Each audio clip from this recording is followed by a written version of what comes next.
Hello et bienvenue à ce nouveau numéro de la Minute Arthur. Aujourd'hui nous disons, on est mieux ensemble.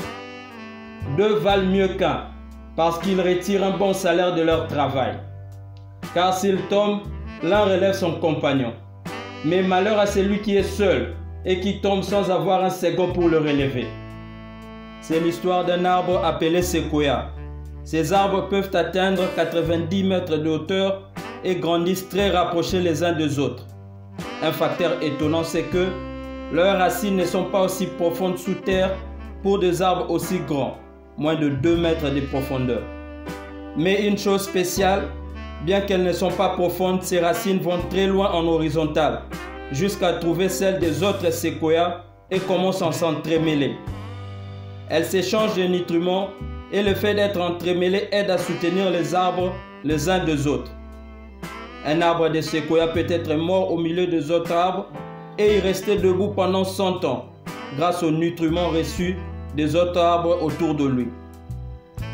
Qu'il pleuve, qu'il neige ou en cas de sécheresse, les séquoias restent stables grâce à leur unité.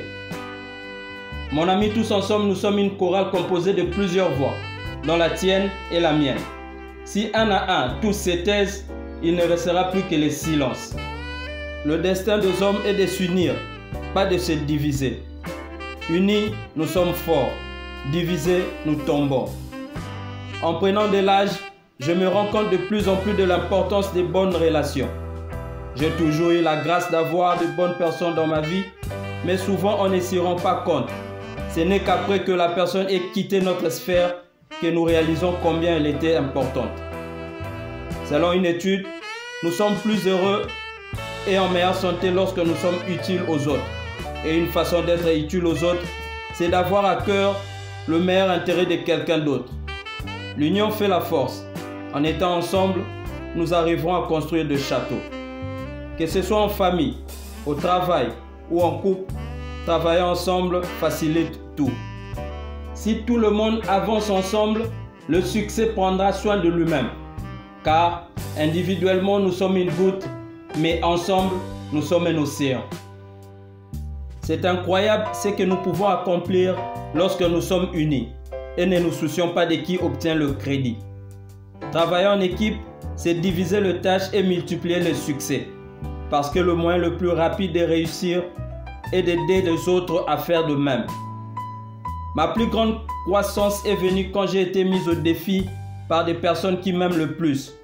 Non seulement elles m'ont tenu responsable de mes faits et gestes, elles m'ont affûté et aussi elles se sont liguées avec moi pour que je tienne debout et fort. Ne reste pas seul. Je sais que tu as du talent, tu as du potentiel, mais crois-moi, tu as toujours quelque chose à apprendre de l'autre. Tu as peut-être finalisé le plan marketing de ton start-up, mais l'autre personne sait comment faire pour attirer les investisseurs. J'ai été à Nottingham et j'ai visité la forêt où Robert de Bois prenait chez les riches pour donner aux pauvres. Et je me suis vite rendu compte que même lui n'était pas seul. C'est un travail d'équipe. Nous ne gagnerons qu'à travailler ensemble. Comme disait Bob Marley, one love, one heart, let's get together and feel alright. Thank you.